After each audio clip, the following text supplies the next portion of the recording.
I sent my parents $2,200 every month. But when my daughter turned 10, they skipped the party without a word. I called and my mom laughed and said, "She's not really family to us." I didn't say a word. I started acting. 1 hour later, my mom was screaming. For 3 years, I sent my parents $2,200 every single month. No exceptions. Not for holidays. Not when I was laid off for a few weeks. Not even when my husband quit his job and decided he needed time to figure things out. I kept sending the money, always telling myself they'd done their best with what they had. And this was just me giving back. It was the one thing I could hold on to feel like I was a good daughter, even when I was drowning. My mom always said, family came first. I clung to that like it was a promise, even when it started feeling more like a threat. My daughter turned 10 last Saturday. We planned everything for weeks. She wanted a unicorn-themed party in the backyard, so I made it happen. I stretched my budget so far it nearly snapped. I made her favorite food, hired a face painter, even rented a small pony for the kids to take pictures with. My husband didn't help with any of it, but by now, that wasn't a surprise. He mostly plays video games and talks about starting a podcast that never but this day was about her. I wanted her to feel special, loved. Especially by my parents who'd been there the day she was born, who held her as a baby, who always smiled in every photo like she was everything. They didn't show up. No call, no text, nothing. At first, I thought maybe they were running late, then maybe something had happened. I tried calling my mom. Twice. No answer. I called my dad straight to voicemail. An hour into the party, while kids were playing and music was blasting, I went inside and tried one more time. This time, my mom picked up. I didn't even ask where they were. I just said we were waiting. She laughed. Actually laughed. Then she said, and I remember every word, "We didn't think it was that important. She's not really family to us. You know that." I didn't say anything. I couldn't. I just stared at the wall. Something about how casually she said it. It didn't sound cruel. Sounded honest, like they'd always felt that way. Like the granddaughter I loved more than anything was a stranger to them. Just because of who her father was, or maybe because she wasn't useful to them. I hung up. I walked back outside and sang happy birthday with everyone else. I smiled for the pictures. I handed out cake and made sure my daughter never saw the storm inside me. But in that moment, something shifted permanently. My whole life, I tried to be a bridge between them and the life I was building. I bent over backwards to keep the connection alive, but bridges get burned too. 1 hour later, when the party was winding down, I told my best friend I needed to step out for a bit. He stayed with my daughter. I drove straight to my parents' house. The one I paid for.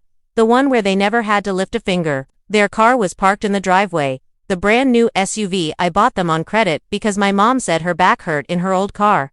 And my dad said his knees made it hard to drive anything low. I didn't knock. I used the spare key and let myself in. I turned the ignition, backed out of the driveway, and drove off. They didn't notice until I was already halfway home. My phone started blowing up. My mom called over and over. 10 missed calls. Then the texts started flooding in. "Where are you taking the car? Why would you do this? What is wrong with you?" I didn't reply. I didn't have to. They thought this was impulsive. It wasn't. This was a response built over 10 years, and it wasn't ending with the car. By the time I pulled into my driveway, the texts had turned into voicemails. My mom's tone shifted fast, from confused to irritated to demanding. My dad called once. Just once. Then silence from him. I parked and stayed there, hands on the wheel. The SUV still had their church bumper sticker, and a pine tree air freshener swinging from the mirror. It smelled like their house. I sat quietly for a full minute before opening the glove box and pulling out the registration. Still in my name. I'd made every payment. Every single one. They hadn't paid a cent. That night, after my daughter fell asleep, I opened my laptop and canceled the winter trip to Aspen. First-class tickets, lodge bookings, ski passers. I'd been planning it for months. We were supposed to go together, just like 2 years ago. My parents had said they couldn't afford something like that without me. Now, they wouldn't be going at all. When the cancellation confirmations came through, I forwarded them to my mom with no message. She didn't reply. Not until the next morning. That's when she called me 10 times back to back. I answered the 11th. She asked if I'd completely lost my mind. Told me I was being disrespectful. Said canceling the trip without talking to them was cruel. Then she said something I'll never forget. "You need to stop acting like you control this family." I stayed silent. She kept going. Called me ungrateful. Said I was overreacting about a child's birthday. Warned me I'd regret it if I didn't fix everything fast. I hung up again and blocked her number this time. Then I called the credit company and arranged a voluntary repossession. I wasn't making another payment. They told me someone would come for it in 2 days. I didn't tell my husband. He spent the morning in the garage editing a podcast episode he never actually recorded. He still thought Aspen was happening. Still assumed I'd pay for his ski rental like before. That night, while he played video games and my daughter slept beside me after reading her birthday book, I lay awake, thinking about how much I'd done to keep people happy who only knew how to take, and how quiet the house felt now that I'd stopped answering calls. It wasn't guilt. It was relief. But I knew it wasn't over. My parents hated hearing no. They hated losing control. And I'd only just started taking back what they believed they were owed. The real storm was still ahead. 3 days after canceling the trip, the SUV vanished from the driveway. The repo company came earlier than expected, probably before sunrise. I stood by the window with coffee, watching them hook it up. The truck looked massive next to the polished SUV my mom's ride for spa days and church appearances. I didn't feel bad. I didn't feel nervous. I felt finished. By noon, the emails arrived. The first subject line read, "Real mature Mary." I didn't open it. Then another longer, angrier. She wrote that I'd humiliated them, that neighbors saw the car being taken, that it made them look like criminals. She added lines about everything they'd sacrificed raising me, as if I hadn't repaid every favor 10 times over. Then she said if I wanted to punish them, I should have done it privately. Punish. That word stuck with me, like I was a spoiled child throwing a fit, not a grown woman finally shutting the faucet after a decade of being drained. I left the email unread and moved it into a folder labeled court, just in case, but I didn't expect what came next. That Saturday, my cousin Jessica called unexpectedly. She sounded tense, like she wasn't sure she should even be speaking to me. She asked if I was okay, then paused. I said I was. Then she told me about the family get-together my parents hosted the night before a barbecue. Dozens of relatives, everyone except me. I asked directly if my name came up. She hesitated, then said, "Yeah, more than that." My mom stood in the living room and told everyone I wasn't mentally well, said I'd been isolating, acting paranoid, refusing to talk. Then came the part that hit hardest. She told them she was afraid I was on drugs, that I was spiraling into something dark. Jessica said some people looked uncomfortable, others nodded, like it all made sense, like it explained everything. My dad apparently sat outside with a drink and didn't say a word, didn't correct her, didn't stop her. He never does. Jessica only told me because it felt wrong and she thought I deserved to know. She sounded apologetic, like she was guilty just for being there. After we hung up, I sat frozen. Being betrayed quietly is one thing. Being publicly smeared to people who once held you as a baby is another.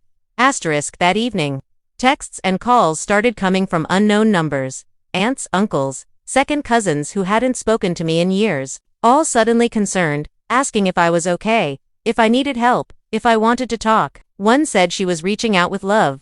I recognized the pattern. My mom poisons the well, then waits to see who drinks. I didn't reply. Instead, I posted a single photo on Facebook. The SUV parked neatly in my driveway 2 days before it was taken. The caption read, "Just a reminder, I paid for this, I can take it back." Same goes for everything else. No names, no explanations. Within minutes, people unfollowed me. 3 relatives, then 2 more. An hour later, a message came from a brand new profile. No photo, no friends. "You don't know what you've started." It was her, no doubt, but she was wrong. I knew exactly what I'd started, and I wasn't even close to finished. After that post, everything went silent. No calls, no emails, no fake accounts. That kind of quiet doesn't mean peace, it means planning. I kept working, packing lunches, coming home to the same husband on the couch, the same dishes, the same excuses. On the surface, life stayed the same, but underneath, something had shifted. Like I'd stepped out of line, and they were deciding how to force me back. The first crack came from another unknown number. I let it go to voicemail. It was a woman from a furniture rental company. She said my parents had leased a new living room set and the payment failed. Asked if I was still the guarantor and wanted to update my card. I replayed it twice. They'd used my name again, no permission, no warning. I called back and told her I hadn't authorized anything and wouldn't be paying. She apologized and said they'd retrieve the furniture. Asterisk, I hung up and stared at the wall. Their confidence was almost impressive, like they still believed I belonged to them. Asterisk, 2 days later, something else happened. I was making pasta, helping my daughter with homework, when the doorbell rang. I wasn't expecting anyone. I opened it, and there was Jessica. She looked uneasy, like she already regretted showing up. She said she couldn't stay. She handed me something wrapped in a scarf. It was a small voice recorder. She said she'd brought it to my parents' gathering for work and forgot it was recording. Later, she listened to it and after seeing what my mom had been doing. She didn't know what else to do but bring it to me. Asterisk, after seeing what people were saying, she thought I needed to hear it. I waited until my daughter was asleep, then sat on my bed and pressed play. At first, it was just background noise, plates clinking, people talking over each other. Then my mom's voice became clear. She wasn't venting. She was planning. She said I was unstable, isolating myself, making reckless choices. She told them she was worried about my mental state and that she and my dad were considering legal options to step in. Asterisk, she talked about control, about protecting assets, about stopping me from wasting what I had. Someone joked about getting me evaluated. People laughed. Another voice suggested talking to my husband. My mom said she already had. That made my stomach drop. She said he was frustrated with me and understood how hard it was to live with someone unpredictable. She said he was on their side.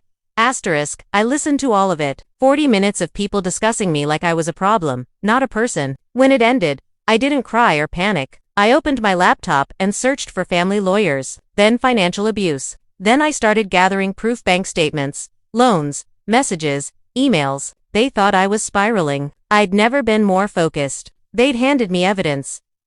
Asterisk, for the next 3 weeks, every spare minute went into organizing. I printed 10 years of payments, utilities, transfers, medical bills, flights, groceries, everything I'd quietly covered when they said they were struggling. I gave it all to my lawyer. I didn't know what I wanted at first: justice, answers, protection. But I knew I couldn't wait. If my own parents were willing to label me unfit and involve my husband, they were capable of worse. Asterisk, the first step was cutting legal ties. The house deed was moved. I gave them 60 days to vacate or pay rent. I shut off utilities I was paying for and closed credit lines. Then I changed the locks on my own home. Not because my parents had keys but because my husband did.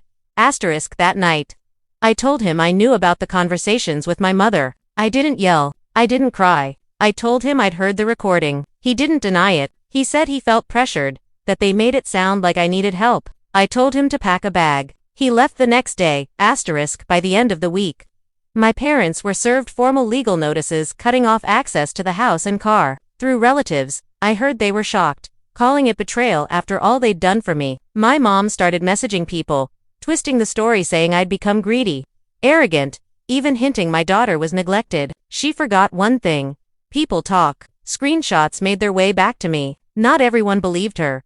Asterisk, then my dad lost his part-time job. Something about reputational concerns. I didn't ask questions. The furniture rental company took back their living room set soon after, neighbors watching from their porches. My mom tried texting me from multiple numbers, saying I was ruining their lives. She still didn't understand. I wasn't ruining anything. I was done saving them from their own choices.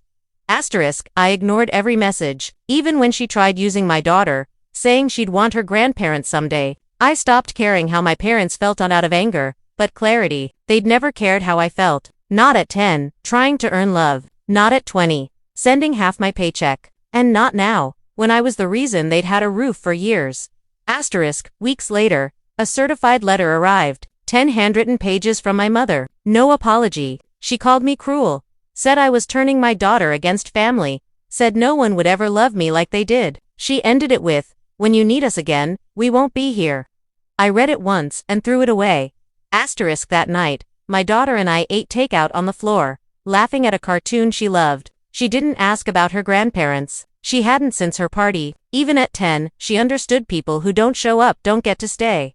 Asterisk, the next Monday, I filed for divorce. My husband didn't fight it. He had too much to lose. A few days later, he texted, "You really don't need anyone, do you?" I didn't reply.